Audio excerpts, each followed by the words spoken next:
Well, hello everybody, and welcome back to another week of In Conversation with Jenny and Mark. You may notice that Jenny is in a different place this week. I Jenny, am why are you in in the kitchen? because we now share a study We and now we share can't a both study. be in the same place at the same time to record. It's a little bit of a shock, but anyway, there we go. And as it's my fault that we now share a I study, I don't think it's your fault. I think that's I felt that I was the one that needed to pick up the laptop and move. pick up your laptop and walk. Yes. I did. Okay, so we're here again. We are not here next week because we're on holiday, which Yeah. is exciting for us. But we are going to share some thoughts this week. So neither of us, that means, are preaching on this passage. So we'll share our thoughts for our colleagues, should any of them happen to wander this way, but they probably won't, so it's fine. Who's preaching at Holy Trinity? Uh, the Reverend Mark Dean. I think Father Lee is preaching at St Margaret's. I've suddenly had a bit of a. I know Lee and Cecilia are looking after things together, so I think Lee's preaching. Okay, so if you're watching Mark Dean or Lee, then feel free to ignore all of this. Anyway, we're going to have some thoughts about it anyway. The passage for this week is from Luke chapter 8 and verse 22 to 25. So it's quite short. Jenny, do you want to read it? I can read it. Okay. Jesus calms the storm. One day he got into a boat with his disciples and he said to them, "Let us go across to the other side of the lake." So they put out, and while they were sailing, he fell asleep. A windstorm swept down on the lake, and the boat was filling with water, and they were in danger. They went to him and woke him, shouting, "Master, Master, we are perishing." And he woke up and rebuked the wind and the raging waves. They ceased, and there was a calm. He said to them, "Where is your faith?" They were afraid and amazed, and said to one another, "Who then is this that he commands even the winds and the water, and they obey him?" Okay, so quite a famous passage. I suppose all the passages in the Gospels are famous, really. Sometimes are more famous than others. Quite a well passage. Jesus It in the is. boat, calming the storm. Yeah, we've done a lot of colouring in over it as children. There's songs as well, aren't there? There's a song about Jesus calming the storm. With Jesus in Yeah. the boat, you can sail through the storm. I don't know what the tune is. The only tune I can think of is "It's to the Wheels on the Bus," and I don't think that's right. Anyway, so yeah, quite well known passage. Where do you want to Um, start with it, Jenny? Today, where would you start with it? okay, I've got a bit of a confession to make though. Oh, So okay. it is Good. a well-known passage, and it's a much loved passage, but not by me. Oh, okay. I'm just going to shut my door a bit because I can hear you. Not Okay, by you. Okay. but not by me. Yeah. You don't like it. You're not a fan. Do you know what? It brings up such feelings of indignation and frustration for those disciples. I feel so bad for them that I know all the things we could say about it. Well, probably not all the things. That's probably quite, but I know the usual things we could say about it. But what actually always arises is this frustration for the disciples and the indignation. It feels like, and you'll know that I hear this quite a lot in ministry. You just needed to do this. You just needed to have peace. You just needed to. It's like, and the reality is, they were fishermen. They were out on that lake. They had been through hundreds of storms, I'm sure. For them to be scared, this is a major storm. A major storm. For it to be bad enough for the boat to be going down. I've gone up an octave. I'm so You frustrated. you have you have. I'm going to say it's like But for it to be bad enough for the boat to start sinking and them to be afraid, this is a really bad storm. okay. So I'm going to push you a little bit on this. So you said you knew you know what all the things that you could say. I'm So, retracting all the things. okay, now maybe not all the things. Okay, well we're not going with we're not in John's gospel territory that all the books in the world would not be able to contain what was written, but we are in the sense of you know the kind of standard things if you what they say. So what are those standard things and why don't they work for you? Okay, so I think in many ways they do work for me, but they still don't deal with the frustration I feel. So Okay. from both levels. So my standard take really is in the storms of life, why do we always wait till it's really bad before we call Jesus? We just need to call on him and he will be there. But the thing is, he doesn't always calm the storm, does he? But he is there. Okay. um, I think I've definitely preached before that we always leave it till the last minute. It's not the first port of call. Why do they not work? Because for me, it doesn't really work, even though I preached it, because they were fishermen. Right.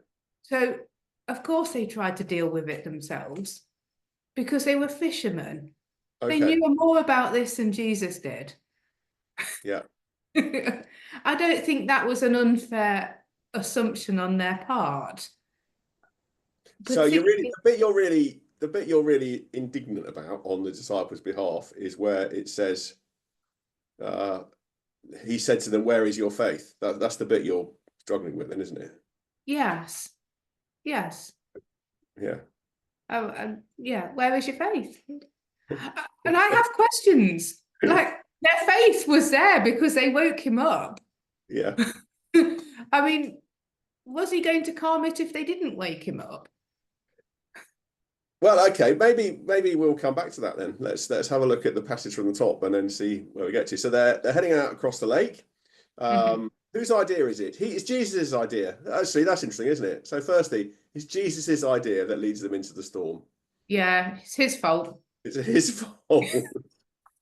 Okay, well, that's an interesting point, isn't it? So they follow Jesus' command and it leads them into a storm.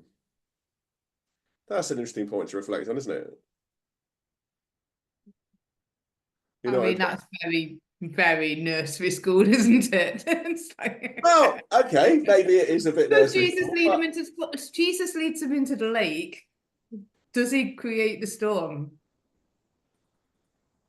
well, I don't know about that. He leads them. It's his idea to go across the lake. So they're following Jesus' command, and it leads them into a storm, which suggests to me that we can be following what God wants to do. It doesn't mean to say we're going to be free from all the storms of life. It's not a kind of everything will be lovely and smooth sailing all the way through if you just do what Jesus says, because they do what Jesus says, and they end up in a lot of mess.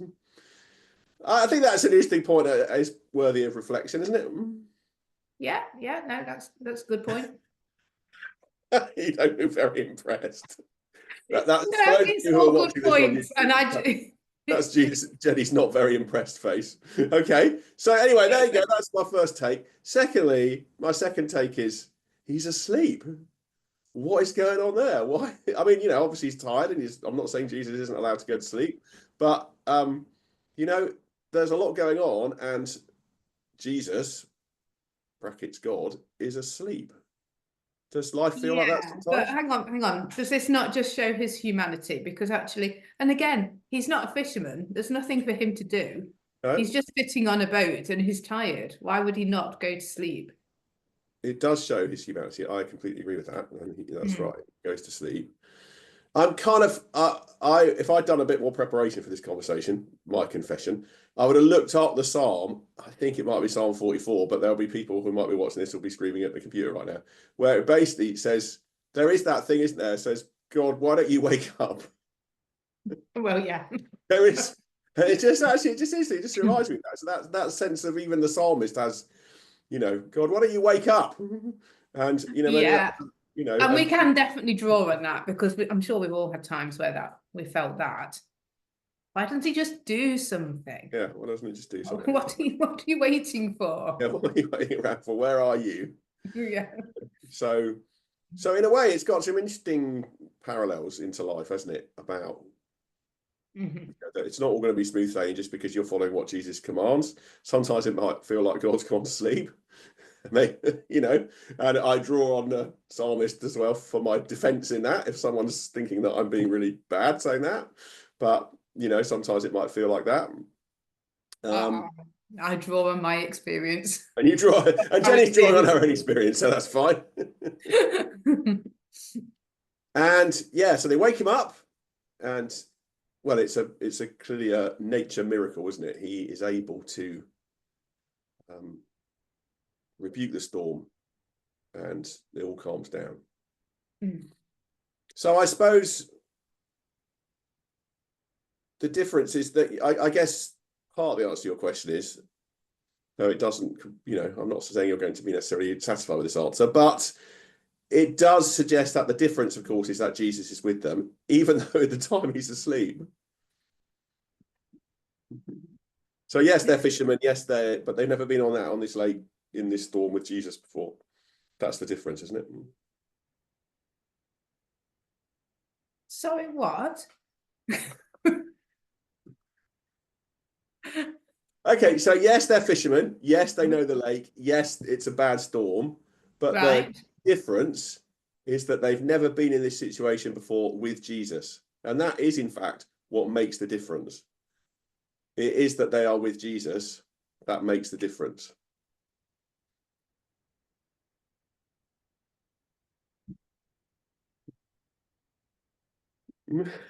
Clearly not convincing you here.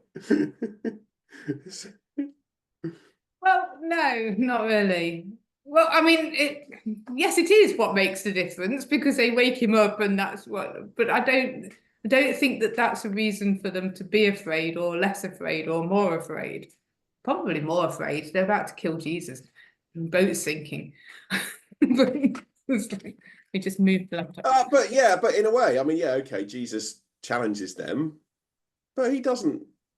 It's not like he casts them out into outer darkness, or doesn't save them, or actually. No, but I just think it's quite irritating. It is almost a rebuke, isn't it? Where is your faith? Well, the faith was there. They woke him up. Yeah, I mean, it's interesting, isn't it? Is Jesus suggesting that they should have calmed the storm themselves, or that they shouldn't, or is it that they should have calmed the storm themselves, or is it that they shouldn't have been afraid because Jesus is with them? So Jesus said, "You don't need to be afraid. I'm here. I've got this." But he'd only got it once they woke him up. Well, that's true. Yeah. So where does that take us then? So is that a prayer? Is that coming to God saying, okay, with the psalmist, wake up, we need you here? And God's going, it's okay. It's all right. I've got it. Maybe. Or is it that they should have woken him before they got scared? I don't know. I don't really know. Yeah, I it's an mean, interesting it must question. have been really, really.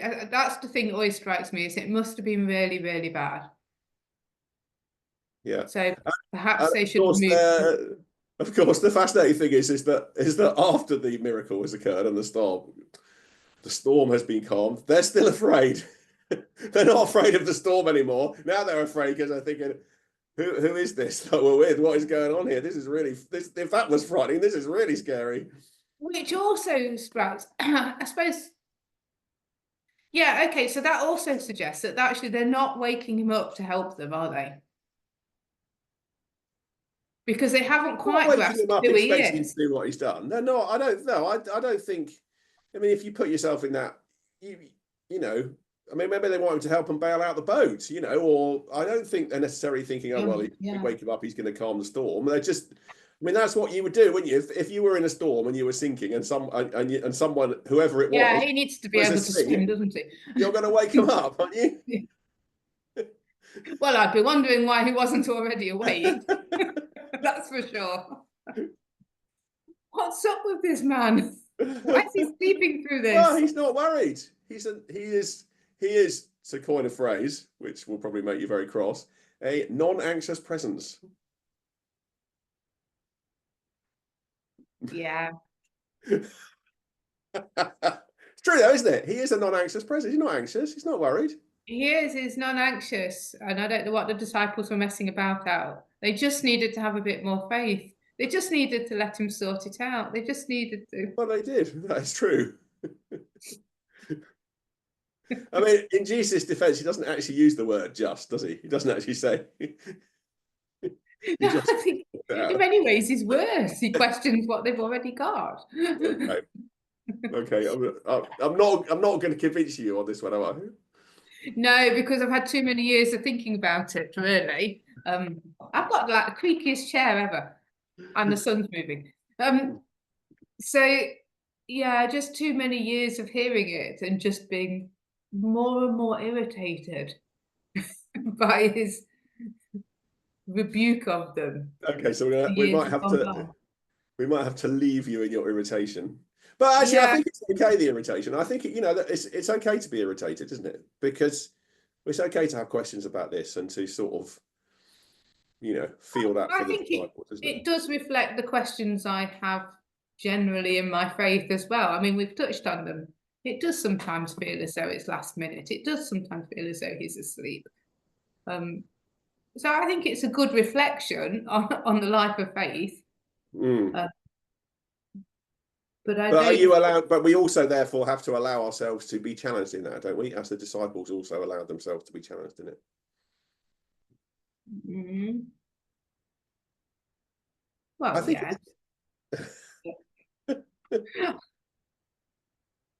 I mean, I think I think it's not the end of the story, is it? That's the important. You've got to put it in that. If you want to do that, you've got to put it in the bigger context. Jesus doesn't give up with the disciples and say, "You useless lot, I'm going off to find another. I'm going off to find some disciples who get it." No, that's true. He does They persevere can with be them. useless and he's still there. I like that. Yes. so, so actually, it is a good metaphor for the life of faith, isn't it? It's yeah. Yeah, I think it's sometimes it's a bit too easily.